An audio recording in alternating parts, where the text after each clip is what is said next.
Arif Triantara. Saya Arif Ngadi Nugraha. Saya Agung Sanjasa. Saya Bima Razudan. Baik, hari ini di sini kami akan menjelaskan atau mempresentasikan materi pendidikan agama Islam tentang miras atau minuman keras. Check it out. Definisi minuman keras. Dalam bahasa Arab, minuman keras disebut khamar. Kenapa disebut sesuatu yang memabukkan itu khamar? Karena pada dasarnya ada sesuatu menutupi akalnya sehingga ia seperti tidak sadarkan diri.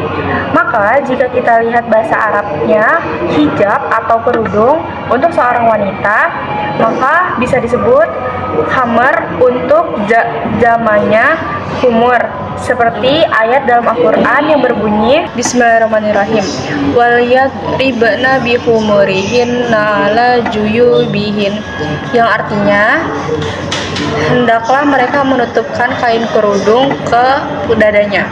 Surat An-Nur ayat 31. Quran Surat An-Nur pada pangkalan ayat 31 menjelaskan bahwa khumar yang bentuk jamak dari khimar itu sesuatu yang menutupi. Jadi miras itu minuman yang memabukkan yang biasanya terbuat dari bahan anggur yang diawetkan lebih dari 3 hari. Adapun sabda Nabi Muhammad SAW yang setiap yang memabukkan adalah khamar dan setiap khamar adalah diharamkan. Hadis riwayat Ahmad dan Abu Daud. Khamar adalah jenis minuman dan makanan yang dapat memabukkan dan menghilangkan kesadaran seseorang.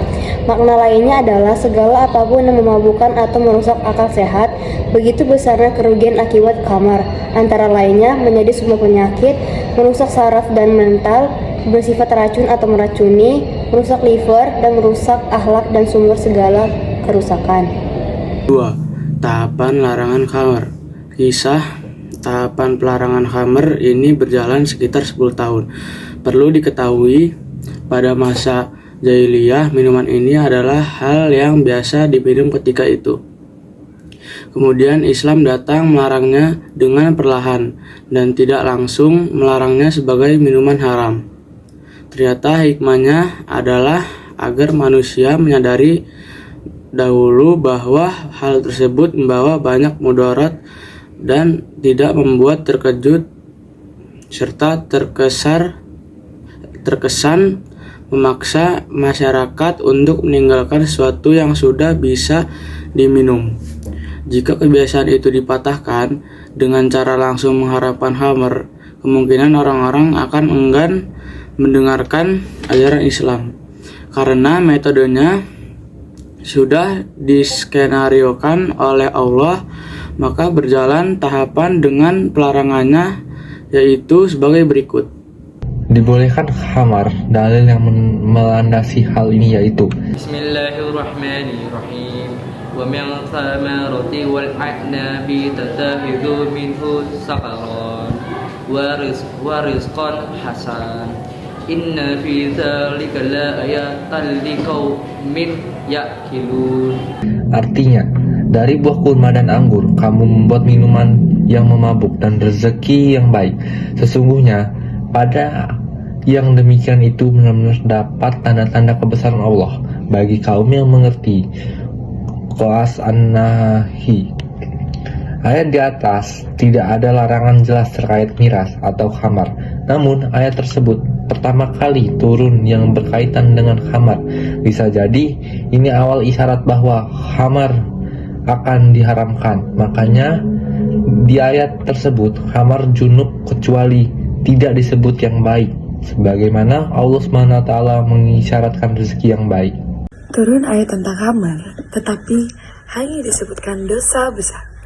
Ada manfaatnya untuk manusia ketika hendak berhijrah ke kota Madinah. Menetaplah para sahabat di Madinah dan masih banyak dari mereka yang meminum khamar, karena belum turun ayat terkait pelarangannya yang jelas.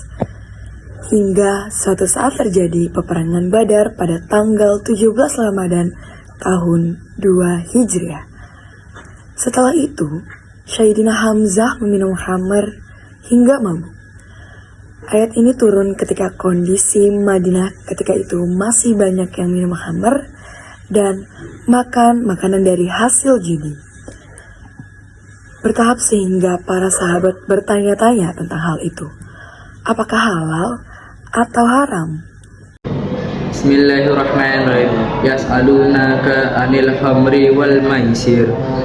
Qul fihima ismun kabiru wa manafi'u lil nasi wal ismuhuma akbaru min naf'ihima.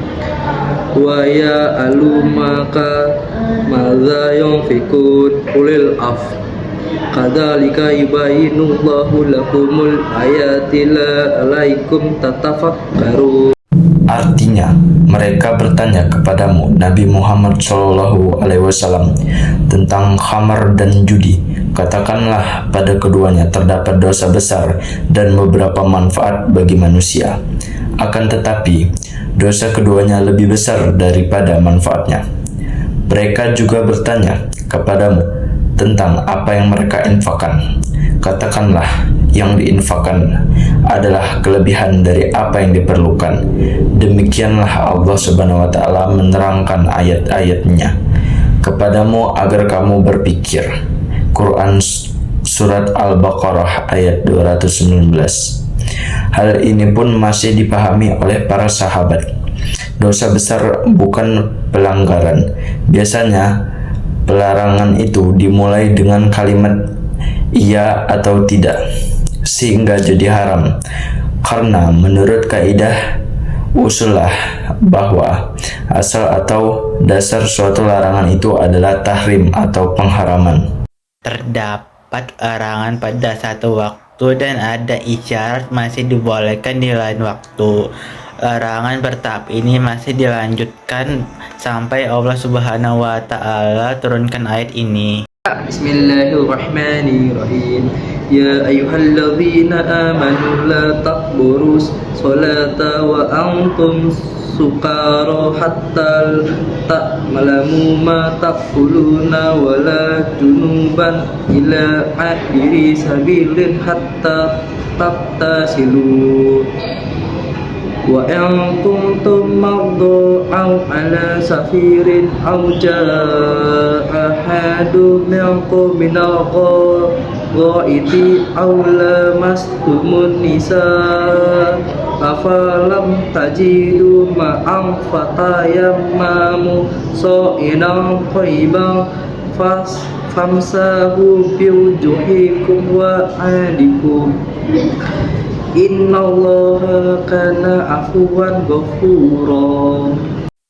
Artinya, wahai orang-orang yang beriman, janganlah mendekati salat sedangkan kamu dalam keadaan mabuk sampai kamu sadar akan apa yang kau ucapkan, dan jangan pula menghampiri masjid ketika kamu dalam keadaan junub kecuali berlalu saja sehingga kamu mandi junub. Jika kamu sakit sedang dalam perjalanan, salah seorang di antara kamu kembali dari tempat buang air, atau kamu telah menyentuh perempuan, sedangkan kamu tidak mendapati air, maka bertayamumlah dengan debu yang baik atau suci. Usaplah wajah dan tanganmu dengan debu itu. Sesungguhnya Allah itu Maha Pemaaf dan Maha Pengampun. Dalam surat An-Nisa surat keempat ayat 43.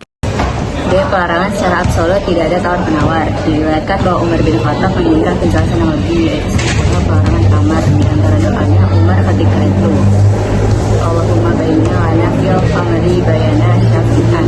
Wahai Allah, turunkanlah kepada kami dalam masalah kamar ini penjelasan sempurna. Maka turunlah ayat. Bismillahirrahmanirrahim. Ya ayyuhalladzina amanu innamal khamru wal maisiru wal ansabu wal azlamu rijsum min amali syaitani wajlabihu la'alakum tuflihun.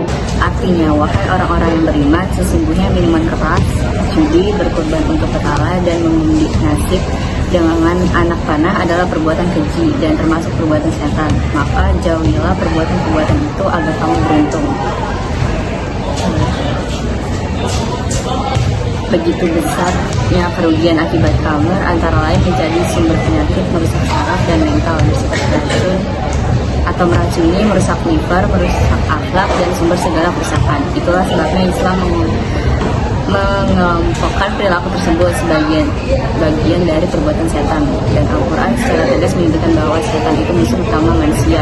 Ayat surat Al-Isra ayat 26-27. Itulah sebabnya perilaku tersebut harus dihindari dan dijauhi. Jangan pernah untuk mencoba-coba, khususnya pada kamu. Baik, sekian presentasi dari kami. Terima kasih. Wassalamualaikum warahmatullahi wabarakatuh.